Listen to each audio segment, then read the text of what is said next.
Exploration is the physical expression of the intellectual passion. Apsley Cherry Gerard. Today we kick off our series of Explorers, a month of episodes focused on people getting out in the elements to break records, to get in touch with nature, and to do some good. Stay with us today because we're going to be talking to Ryan and Casey Higgenbotham of the North American Paddle. And wait till you hear what they did.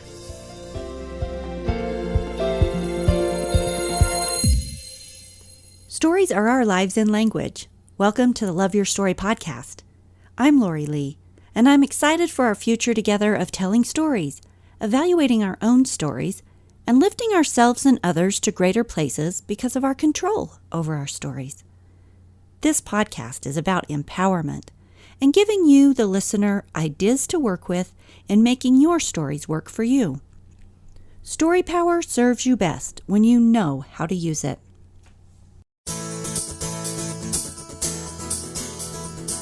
George Mallory's body was found frozen on Everest North Ridge in 1999.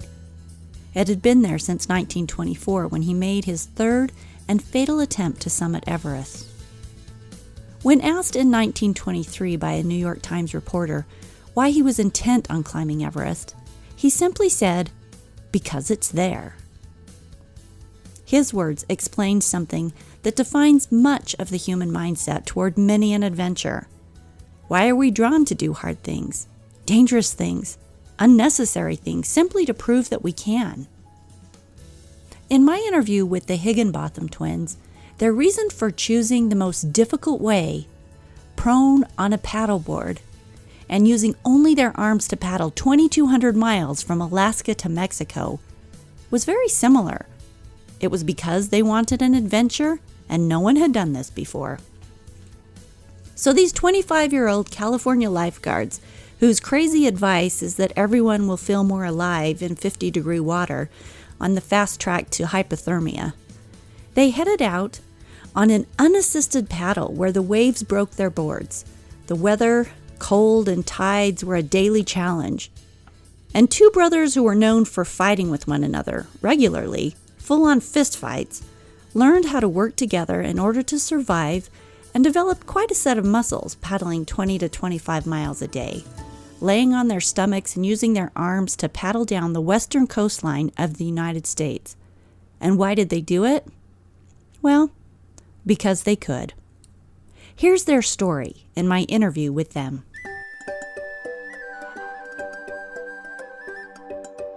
Casey, tell us who you are, why you started this, and a little bit about what the whole goal was. Yeah, and I'm just a lifeguard in Central California and decided to do the paddle, I guess. Well, why? I think it was the desire always to push the limits. We'd done long endurance races, growing up, both of us had. So we just had a desire to keep going, pushing ourselves further. And the idea came up, and that was it. It wasn't very profound. It was kind of more on a handshake. All right, let's do it. Let's go paddle Alaska to Mexico. And that's what it took. Do you guys drive each other where your twins push each other to do the next big adventure? When somebody slows down, you don't let each other quit? I mean, definitely. From races to, growing up, he's responsible, I'd say, for me breaking my ankle and my arms. I had a broken arm, and then, he jumped out of, we're seeing who can jump out of the tree higher, and I couldn't roll out of it, and then I jumped off and broke my ankle, and things like that. We're in races together, teamed up in adventure races, just yelling at each other. But anytime someone's slacking off, the other person pushes it, and vice versa. So tell in more detail exactly what this trip was about, like where you started, where you intended to go, what the trip was, so the listeners understand, like, the gargantuan nature of what this was. So the initial idea was to just get two paddle boards, put all of our gear on, and go on an unsupported trip all the way down the coastline from Ketchikan, Alaska to the U.S.-Mexico border. We'd be camping along the way, shipping our food to food drops, so we were completely unsupported in that regard.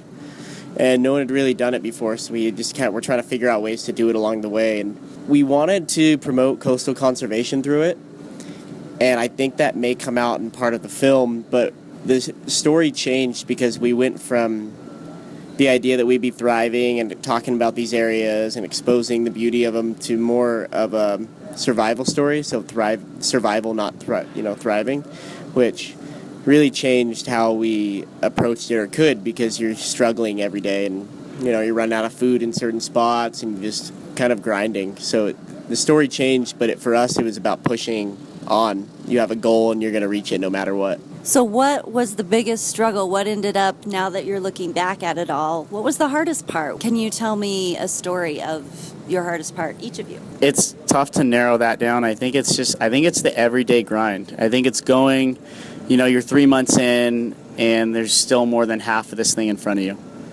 And you don't think about that. It's every day, it's cold and wet and you got to get up and you got to go for it. And I don't have a hardest day or hardest time really in terms of paddling. It's just a daily grind, and you compartmentalize each day, or even parts a day. Sometimes your goal is just to get to the next point, and sometimes your goal is your daily goal to get to your finish point. But it's the daily grind that's the hardest part. Yeah. So similar to what Ryan said, it's kind of that grind. But I know when we were in Washington, for instance, and we'd already put in 800 miles, and you look at a map and you're not even halfway there, and you can't see the end, and you've been going for so long and you're pretty beat. So I think that was the hardest section, the northwest of the United States, is trying to focus on the goal all the time and knowing that this is what we're doing. So it changed from, I wasn't even looking at Mexico, I was looking at the next food drop. Then when it got really bad, it was just, okay, let's just get to the next day. Or sometimes, let's get to the next point, because you just don't want to move anymore. I think that what you've talked about right there, that day-by-day step, especially when people are going through hard things, and that's what life feels like. You're just making it, whether maybe you're dealing with anxiety, or you're dealing with depression, or you're dealing with a loss, that you're surviving on a day-to-day basis, which is very much like what you had to do when you're out in this intense, adventurous situation. But you learned how to survive day-to-day, how to look just directly ahead of you.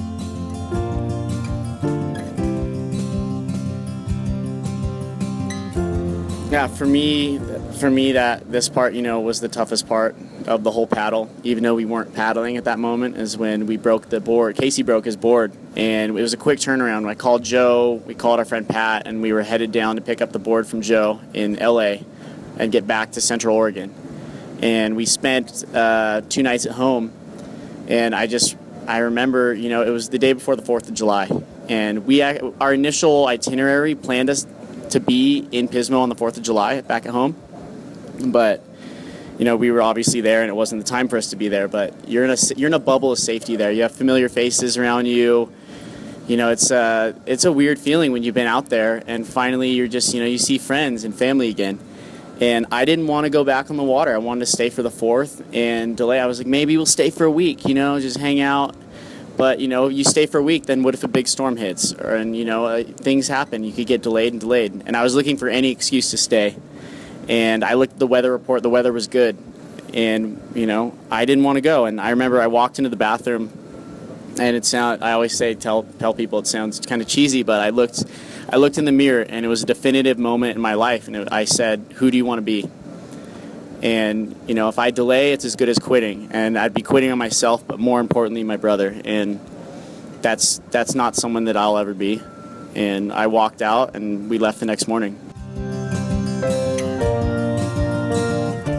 What kind of applicable life lessons did you take from this experience? One thing I learned, I don't know if really on that point is that, but the vast majority of people are kind people. I mean, people took us in and totally saved our lives. We stayed with amazing people, all the way down from that first week where we were taken in by Victor and Lubica to down all through the coast of BC and down to Mexico. I mean, we just met amazing people, and people were really good to us. And that was, it reassures your hope or whatever it is, or feeling towards humankind. How often did you stay with people versus camping? I could count up probably on 2 hands the number of times we stayed with people. the vast majority was camping. I was listening to your guys' presentation, and you said, why would you ever engage in negative self-talk if you've decided to do something? One of the things that we talk about on this podcast is the stories that we tell ourselves in our own heads, whether they're positive or whether they're negative, and depending upon what those stories are, define who you become and what you do. Because if you're telling negative stories, you're coming from a place of fear and scarcity, and you're living small. And so I loved when you said that, because it very much builds into the idea of recognizing, first of all, that you're letting negative stories go on and then getting rid of them. So tell me about your thoughts on that. Yeah, so I think it boils down to is if you're asking yourself whether you can do something or not, or you don't think you can, and you're thinking and behaving in ways that prevent you from doing that or accomplishing your goal, I don't see any point in that. Because if you decided to do something, why would you even second guess yourself? You should be saying, all right, I'm going to do this. What's the point? Nothing's going to get in my way, right? Yeah, I just think it boils down to that. You shouldn't, it's not going to help you reach your goal, so what's the point? It's inefficient to tell negative stories. Yeah. What's your biggest story of getting there? How did you feel when you got there to the border and you saw it and it was beautiful? And what were your thoughts? My thoughts were, I want to keep going. You know, we both say that if no one was on the beach that day waiting for us to come in, we would have kept going. But it just felt like any other day. It was kind of anticlimactic. You get in, it's like, okay, cool. And I know, I'm sure my body was feeling like, okay, we're getting ready to paddle tomorrow, because that's what we've been doing for over half a year. And I don't know, it was just kind of like any other day, but it felt pretty good. You know, you definitely feel like you accomplished something, that's for sure.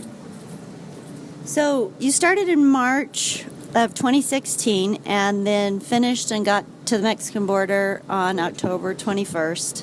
What kind of training? What did can you tell us what an actual day was like? You talk about going through it, but I really want them to understand from the perspective of, the pain, the reality of what you guys were doing, the weather, the water, did you get really dried out because it was salt water, the pain in your arms, you were dealing with this day after day for 6 months? Yeah, it's, again, one of those things where it wasn't really, you're hurting, but it's not a deterrent because it doesn't really matter. You're just going to find ways to work with it. So you stretch, you do all the things you can to mitigate the way you're feeling. And, every day you get up, you boil some water, you make food, you suit up because you're cold and you're just wet. So the wetsuits are wet every day, and it's 40 degrees outside or less or more, you never know. It's so unpredictable. The weather's pretty mercurial, but you get up and you'll go paddle for, say, 20 miles,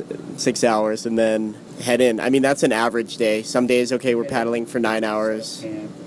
Yeah, set up camp, put your food, collect water, boil it, eat food, stretch, film a little bit more, write, go to bed, hopefully by 8 o'clock, 9 o'clock, and pass out. But you were exhausted. Yeah, pretty tired, but just go. Just keep going.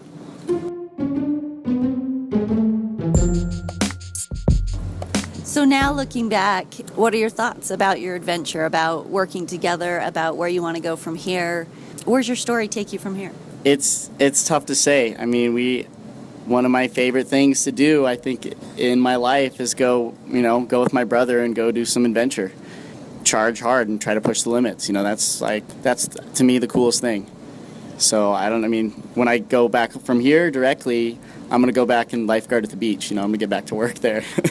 But we're always, we've got a few plans of some big adventures and challenges that we want to undertake. And what did you learn? I learned that it's really, when everything's really simple and life is basic, how happy you can be. I think, to go back a little bit, I think a lot of people convince themselves that they're going to lay out or hang out and pleasure is going to bring them happiness, but I really think it's the opposite. I think it's suffering that brings you happiness, because during the paddle, when I was beat to hell, the only thing that really, what made me the happiest was just being dry and warm in my tent with maybe a full meal, but other than that, I don't really care. Yeah, it's the extraordinary experiences when you just have one goal each day and you make it like that, and it's a difficult day, but like Casey said, the best times come right after some of the toughest times. You know, if we're struggling, we're in a storm, we're beat down. You know, a week later, we're warm and you're sitting down and you've got some food and water, and that's perfect. When you know the bad, it helps you recognize and appreciate the good, right? Or even the normal. You get an increased appreciation for toilet paper, right? I traveled around Mexico for 6 weeks, just in a travel trailer, and did the whole thing. And I wasn't a big travel trailer person, and boy, did I gain an appreciation for, you know, a flushable toilet, or being able to have electricity when you wanted it, or, you know, all kinds of things. Just when you do without, suddenly the basics are super cool. So true. Yeah.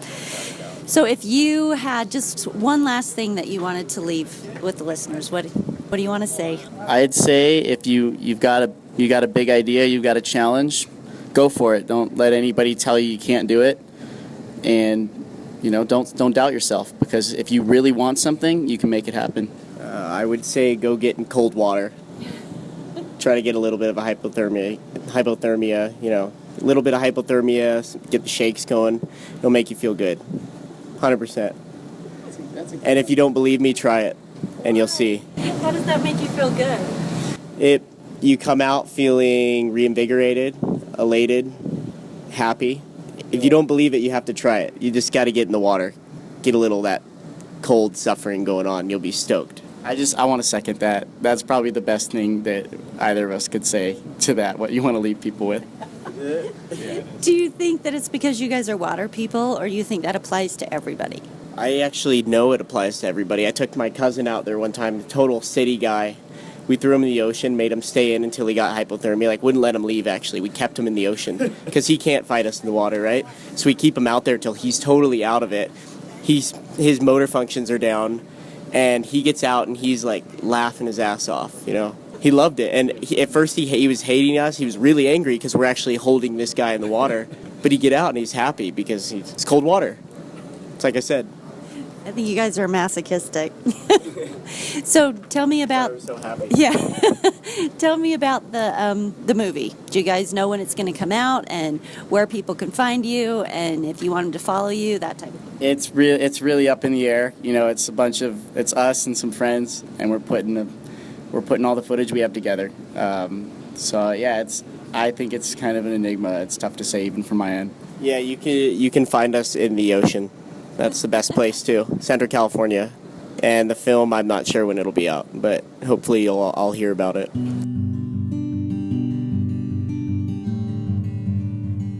The Higgenbotham twins, strikingly handsome, fit athletes, did something no one had ever done. A feat, talking of strength of mind and body, anyone would be impressed with. But I think the thing I was most struck by was the way they made choices to define who they were all the way along their route. Were they people who would give up? No.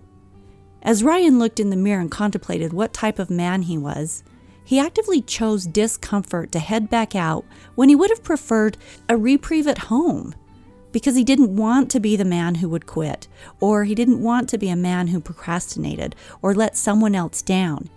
He actively made the choice not to be. That was within his power. When Casey broke his board, it wasn't an excuse to quit. It was simply time to find a solution, a replacement.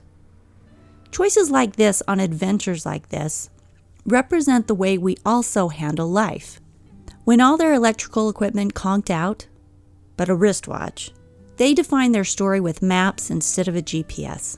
The struggles didn't dictate the story. Or the men. The men wrote the story as they decided, with each decision, what type of men they were and how their story would unfold. Now that's something we can all do every day, no matter the size of our adventure. What type of man or woman are you? You decide. You write the story. Tune in next week for another grand adventure story on the Love Your Story podcast. And drop us a line if you have a story or want to recommend one. You can go to www.loveyourstorypodcast.com. There's a Contact Us page, and we read all of our email. Also, if you'd like to purchase a t-shirt, we have those now, and those are available on the website. And please share this podcast. Rate it, review it, subscribe to it. Share the love. We'll see you next week for another great adventure.